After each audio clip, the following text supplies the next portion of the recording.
All right, I want you to picture this. It's the night of May 20th, 1992. We're right inside the locker room at Wembley Stadium in London. The players of FC Barcelona are sitting there together, literally just 90 minutes away from potentially winning the first ever European Cup in their club's entire 93-year history.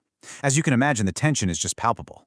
Then their manager, a 45-year-old Dutchman who has spent the last 4 years meticulously engineering this exact moment, steps up to deliver his final tactical briefing.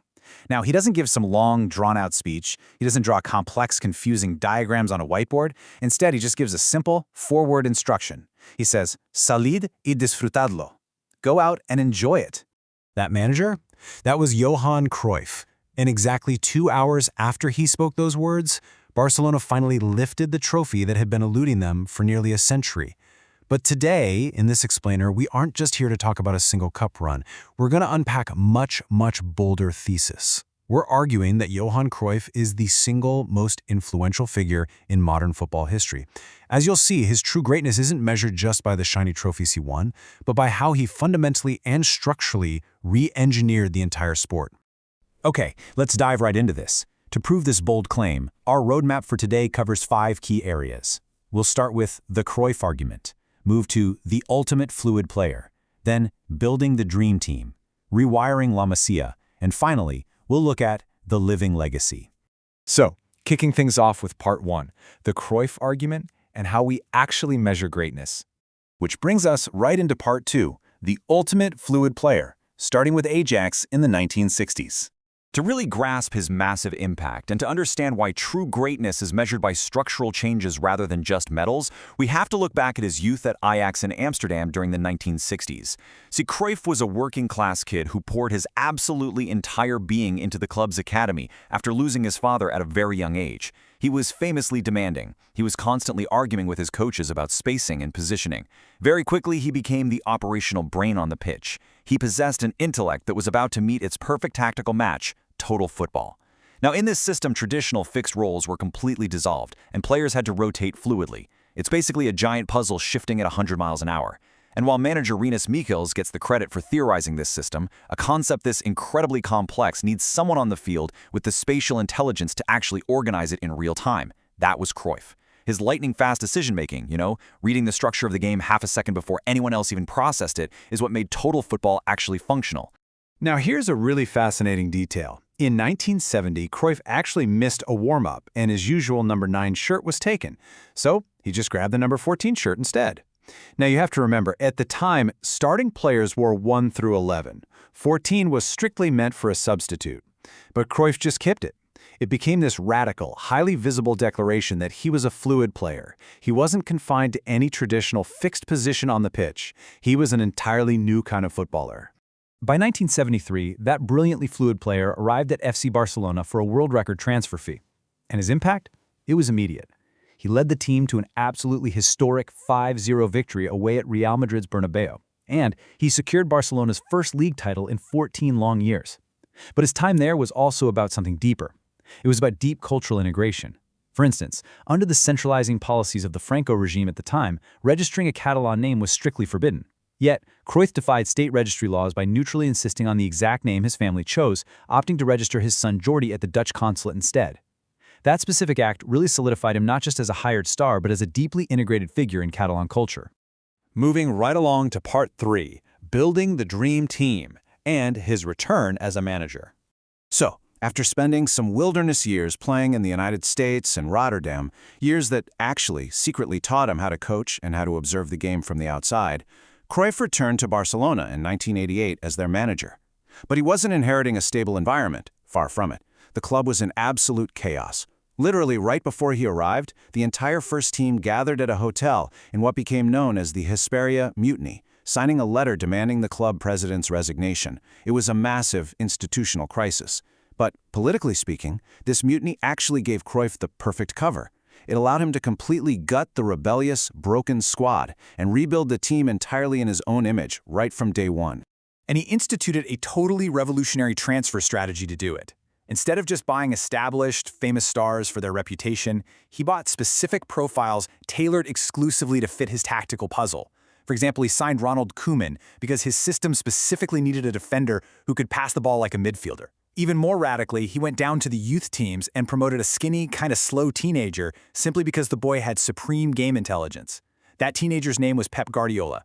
Cruyff didn't care about their physical stature at all. He cared about their brains.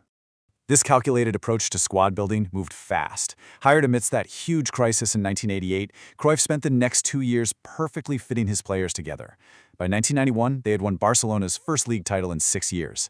And by 1992, this incredible squad, famously dubbed the Dream Team, found themselves right at Wembley Stadium, fulfilling the promise of that fateful night we talked about at the very beginning of this explainer.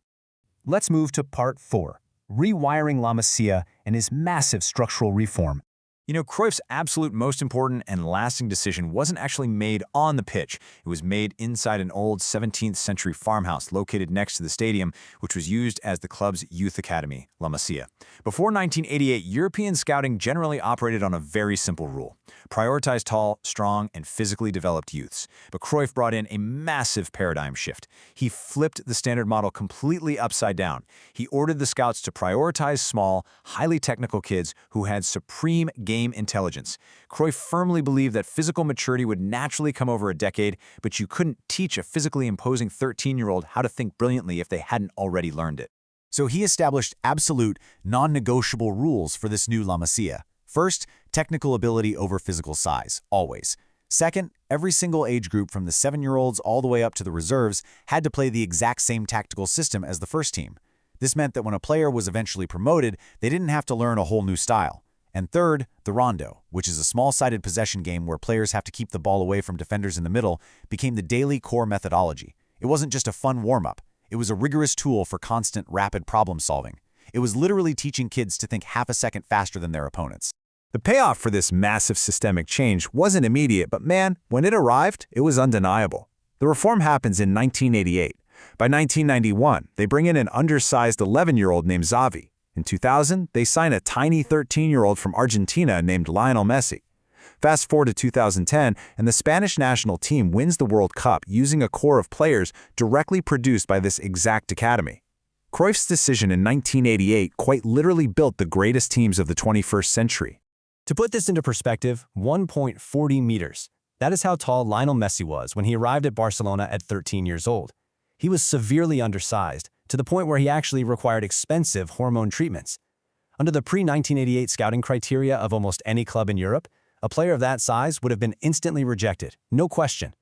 But because of Cruyff's structural reform prioritizing intellect and technique above all else, Barcelona welcomed him. Think about that. The greatest player of his generation was a direct result of a structural memo written a dozen years before he even signed. Bringing us to our final section, Part 5, the living legacy and looking beyond the trophies. Now, Cruyff was actually politically fired in 1996, and his incredible first team was largely dismantled. But the real beauty of a true structural reform is that it survives its creator. La Masia and its core methodology were already way too deeply ingrained in the culture of the club to be destroyed by some boardroom dispute. The system survived, biding its time, until it was handed over to the heir apparent, Pep Guardiola. Guardiola was Cruyff's most direct student. He spent 5 years playing as the pivot in the Dream Team. So, when Guardiola took over as manager of Barcelona in 2008, he didn't invent some brand new style of play. No, he refined and installed the exact system Cruyff had taught him. He then took that philosophy global, completely dominating European football across multiple clubs, from Barcelona to Bayern Munich to Manchester City, for decades. All of this leaves us with one final, genuinely provocative question. When you look at any dominant team today that prioritizes possession, rapid problem-solving, spatial fluidity, and building out from the back, whose game are you really watching? The medals and the trophies, they eventually fade into the history books. But the ideas? The ideas are still being played out on the pitch every single weekend. Johan Cruyff didn't just play the game. He built the very operating system of modern football. And honestly, that is why his legacy will absolutely always be unmatched. Thanks so much for joining us for this explainer, and we'll see you next time.